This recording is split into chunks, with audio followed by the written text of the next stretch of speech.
Welcome to AP Physics Made Easy. If you're looking for some help with your AP Physics, you've come to the right place. In this episode, we're going to be taking a look at oil drop diagrams.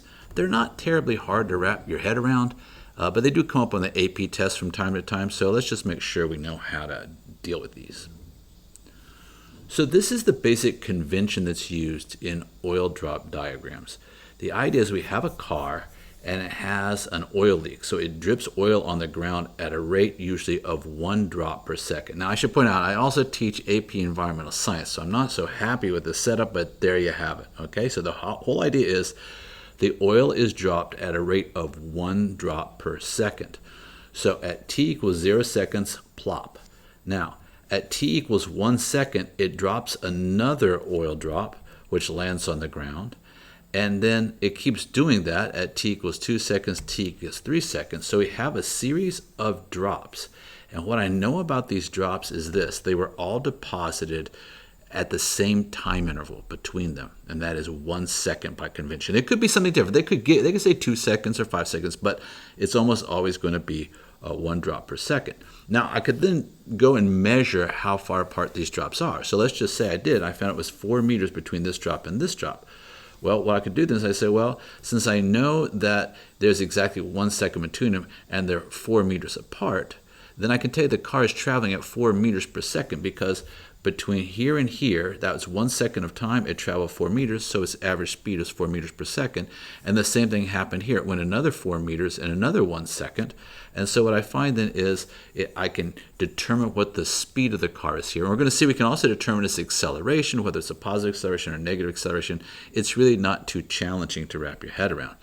But this is the way it usually looks. They're not going to show you the car. They're not going to show you the oil dripping. They're just going to show you a series of dots. Sometimes they call these ticker tape diagrams, but because before we had like Logger Pro and things like that to do real-time imaging of motion using those sonic sensors, they used to drop ticker tape with electrical sparks that happen at a given interval. So that's why they sometimes are called ticker tape diagrams. Going back a long way. I'm showing you how old I am. Okay, so here's the idea, that these dots represent the position of the object and the time interval between them, unless we're told otherwise, we're to assume 1 second. All right, so that's the idea here. And also, we assume that the motion goes from right to left. So it's a standard convention that the object is starting at the left and moving in the positive direction, that being to the right. So that's how to approach these. So I look and I say, I know between this and this is 1 second, between this and this is 1 second, and I know the object is moving in this direction. All right, let's look what we have here.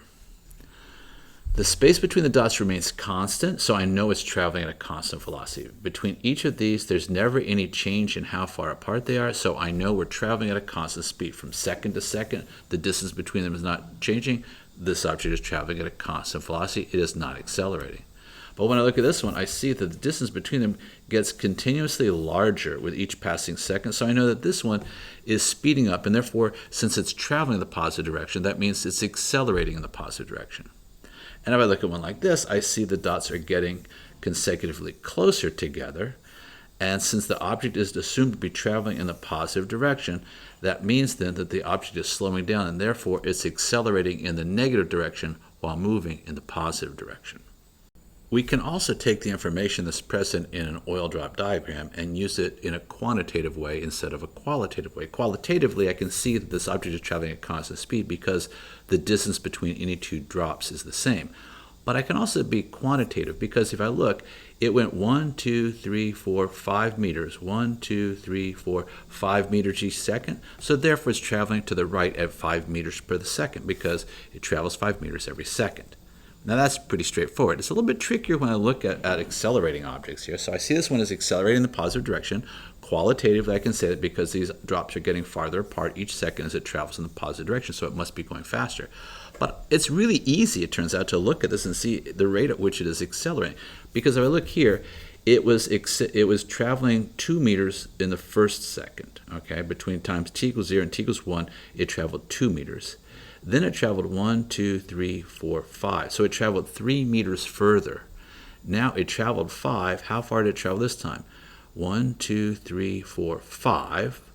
1, 2, 3 more. It's adding 3 meters on each second it travels, so I know it must be accelerating at 3 meters per second squared in the positive direction, because each second that passes, it's increasing its speed by 3 meters per second. And the same thing works with it slowing down. So I look, in the first time interval between t equals 0 and t equals 1, it traveled 10 meters. And the second that went by, so between t equals 1 and t equals 2, it only traveled 8 meters, then 6, then 4, then 2. We're losing 2 meters per second every second. Therefore, it must be accelerating at negative 2 meters per second squared, because it's traveling in the positive direction and slowing down. So I know that the acceleration is opposite the direction of motion. Sometimes we're asked to look at an oil drop diagram and describe changes that occur in the object's motion over the course of time represented by the oil drop diagram. So in this case here, what I notice is at first it traveled 1, 2, 3, 4. Its second one, between time t equals 0 and t equals 1, it would travel 4, and traveled another 4, and then another 4. So between t equals 0 seconds and t equals 3 seconds, it's traveling at a constant 4 meters per second. But when I look at between t3 and t4, I notice it goes from 4 to 1, 2, 3, 4, 5, 6. So now we're accelerating. So I know initially between t equals 0 and t equals 3, it was traveling at 4 meters per second. But now it added 2, and I got up to 6. And then I go, all right, well, let's see what happens this time. 1, 2, 3, 4, 5, 6. That's what it traveled this time. 7, 8. I added 2 again. So I know it's accelerating at 2 meters per second square.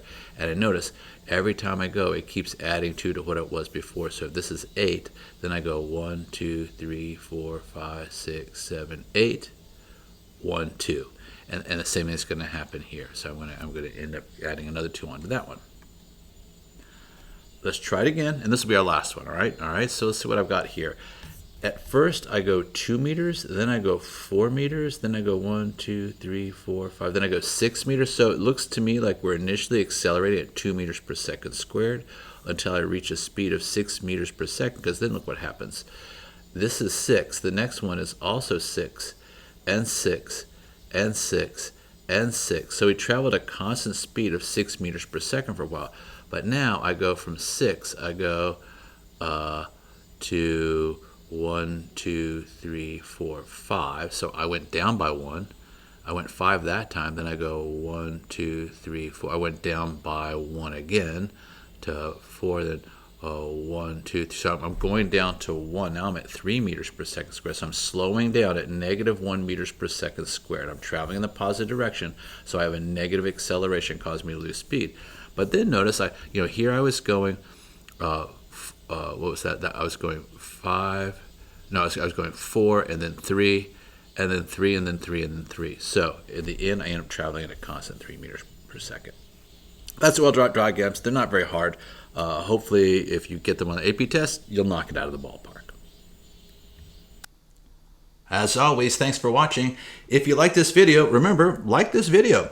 Consider leaving me a comment.